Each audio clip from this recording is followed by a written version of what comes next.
politics. But I don't think Senator Schumer is the person in charge, because Senator Schumer is not the leader of the socialist wing of his party. Congresswoman Ocasio-Cortez is. She's running the show. It was no accident the other day the Congresswoman let it slip. She said, if you really want to negotiate an end of this shutdown, come see me. Come see me. And I think any fair-minded person has to look right now and say that the two leading members, the quarterback. Chaos erupts as Senator John Kennedy goes off on Alexandria Ocasio-Cortez, exposing what he calls her $1.5 trillion shutdown scam.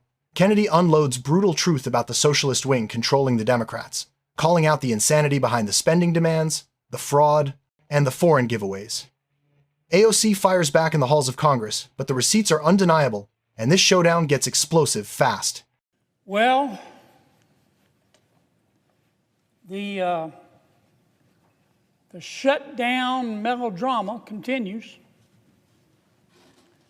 I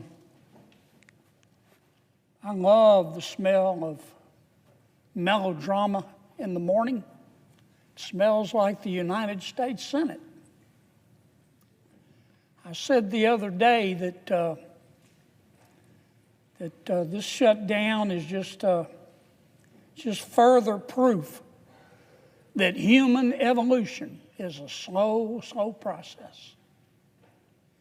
This shutdown, what you're witnessing now, is just further proof of why it took human beings thousands of years to learn how to stand upright. This shutdown is bone deep, down to the marrow, stupid. Some shutdowns are based on policy. Some shutdowns are based on politics. Some shutdowns are based on a combination of both. This one is pure. It's pure as ivory snow. This shutdown is based on politics. Let me tell you what's going on. I believe in a two-party system, Mr. President. Why? Because two parties create competition. And competition makes all of us better. It does. The Democratic Party, the opposite of my party, the Republican Party, the Democratic Party is competing within itself right now. And there is a distinct wing of the Democratic Party that is winning that competition. If I wanted to use a pejorative expression, I would call it the loon wing of the party. The loon wing of the Democratic Party.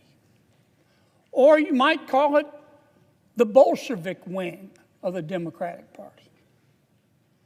I think a more accurate description is to call it the socialist wing of the Democratic Party. I think that's fair. Now, I'm not saying that all of my Democratic friends are socialists, but there is clearly a wing of the Democratic Party that can only be described accurately as the socialist wing of the party. And that party is in ascendancy. That party is in control. Now, my friend Senator Schumer is the leader of the Democrats in the United States Senate. And he, of course, has instructed his colleagues to vote to shut down government. And Senator Schumer has been criticized for that. And I understand. I don't agree with him. I think he made a mistake. But I don't think Senator Schumer is the leader of this effort. I don't. I think Senator Schumer, like many of his colleagues, would like to be loved by everybody in the party, and he would like to be loved by the socialist wing of his party. And I do think that's part of what is is motivating this shutdown, and that's why I say it's all about politics.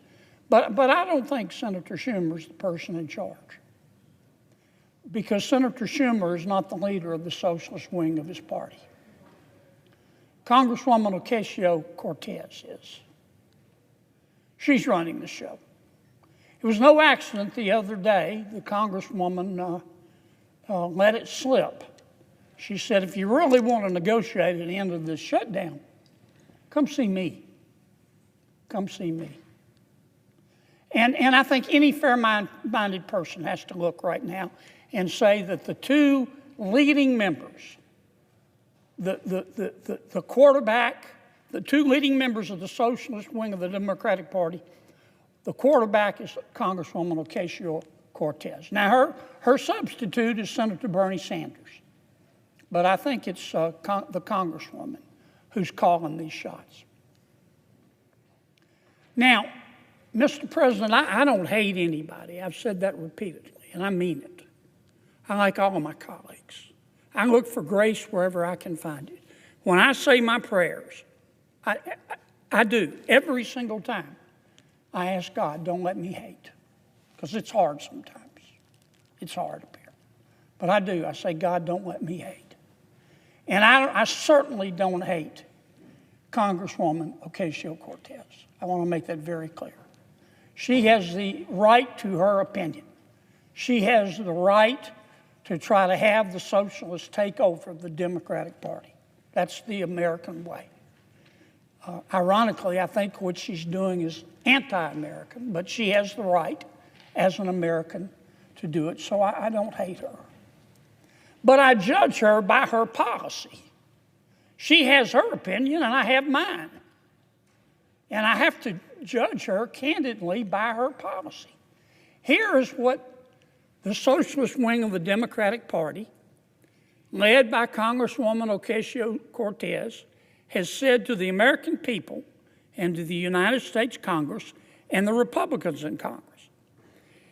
If you Republicans don't agree to make the federal government $1.5 trillion, not $1 million, not $1 billion, $1.5 trillion bigger, we're going to shut government down. Well, of course we said no. I'm not going to vote for that. My mother didn't raise a fool. And as I've said before, if she did, it was one of my brothers. I'm never going to vote for that. Now, where do I come up with this figure of $1.5 trillion? Well, the first thing that the socialists and Congresswoman Ocasio-Cortez is asking us to do is to repeal the health care reforms in the One Big Beautiful Bill. We just passed them. We just passed them. Here it is, Subtitle B, Health in the One Big Beautiful Bill. Now, we didn't cut Medicaid in the One Big Beautiful Bill. In fact, under our bill, Medicaid is going to increase 2% a year over the next 10 years.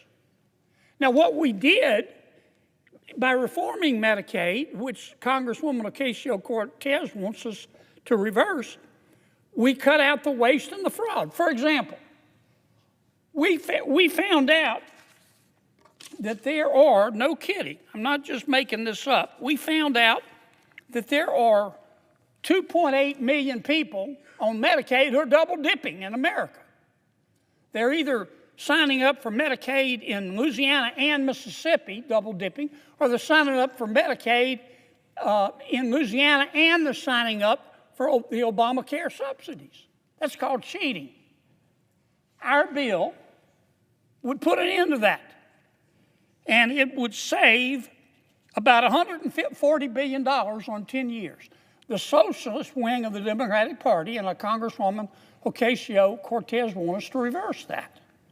The second thing we did in our health care reforms in the One Big Beautiful Bill is to say you've got to stop lying when you apply for Medicaid. Under President Obama, we had virtually no eligibility checks. People could walk in And the Medicaid folks would say, how much do you make a year? And they could say $30,000 a year. And they'd say, okay, you qualify. Now, I trust people. I've said it before on this floor. I play cards with my friends all the time. They're friends. I cut the cards anyway. We have found, for example, just in Louisiana, we did a statistical sample of the people on Medicaid in Louisiana. Our auditors found 1,600 people on Medicaid making $100,000 a year or more. That's cheating. So our bill put an end to that. Congresswoman Ocasio-Cortez and the socialist wing of the Democratic Party want us to put it back. They want to let people cheat. What else are the socialists asking for in this $1.5 trillion? Well, they're saying we don't want people who can work to work. We put a provision in our bill that the Congresswoman and the socialist wing of her party want us to take out that says, look, if you're between the ages of 19 and 64 and you're able-bodied, we're not talking about a mother with a sick child in her arms, you're able-bodied, you're perfectly healthy, and you don't have any dependent kids at home, then if you qualify based on income, we'll give you Medicaid, but you have to work. You have to work 20 hours a week or go to school 20 hours a week or do community service 20 hours a week, because the free enterprise system, jobs, have done more to lift people out of poverty than all the social programs put together. That's what's called a work requirement. What's wrong with that? Those who can't work should work. Our welfare programs were meant to be bridges, not parking lots. Congresswoman Ocasio-Cortez and the socialist wing of her party want us to reverse all of that. What else do they want us to do? Well, they're upset at us over the Affordable Care Act. Now, let me tell you what all this is about with the Affordable Care Act. Under Obamacare, if you are a low-income American... Standing at the podium watching this meltdown unfold, the reality becomes impossible to ignore. Senator John Kennedy didn't just criticize AOC, he torched her entire argument and blew the lid off the real reason behind the shutdown. Kennedy breaks it down in a way nobody else will, laying out exactly why the government grinded to a halt, and every piece of it points directly at AOC's demands and the socialist wing she's leading inside her party. Kennedy explains that this shutdown isn't about policy, it isn't about negotiations, and it isn't even about the budget. It's pure politics, driven by what he calls the socialist wing, now controlling the Democratic Party. And in his words, AOC is the quarterback. According to him, she's the one calling the shots, setting the terms, and demanding Republicans agree to a staggering $1.5 trillion in new spending before Democrats even consider reopening the government. He says AOC's side wants to reverse reforms. Republicans just passed reforms that crack down on Medicaid fraud, double dipping, and people making six-figure incomes while still receiving taxpayer-funded benefits. Kennedy even lists cases of states discovering people making over $100,000 a year still receiving Medicaid, something he says their reforms were designed to stop. But now, AOC wants all those guardrails ripped out. Then comes the Obamacare subsidies. Kennedy lays out how the Biden administration raised the income cap during the pandemic, allowing even wealthy households, some earning $200,000 to $600,000 a year, to receive subsidies meant for struggling families. He says Democrats want those expanded subsidies to remain forever, even though the pandemic is long over. And then he drops the next bomb, the work requirement. Republicans want able-bodied adults between 19 and 64 to work, go to school, or perform community service for 20 hours a week to remain eligible for benefits. Kennedy calls it common sense, AOC's wing calls it unacceptable. According to him, they want those requirements removed entirely. Then, the foreign spending hits the spotlight. Kennedy lists everything Republicans stripped out of the budget that AOC allegedly demands be restored. Millions for overseas media programs, taxpayer-funded gender programs, foreign pride events, pastry classes for male prostitutes, electric buses for Rwanda, and even circumcisions in Zambia. Kennedy reads it all off, line by line, accusing AOC of threatening a shutdown unless every dollar goes back in. He ends by blasting the idea that Democrats are willing to keep the government closed unless they get $1.5 trillion more for what he calls spending porn. Kennedy argues Republicans want nothing more than a clean front 6-week extension to negotiate.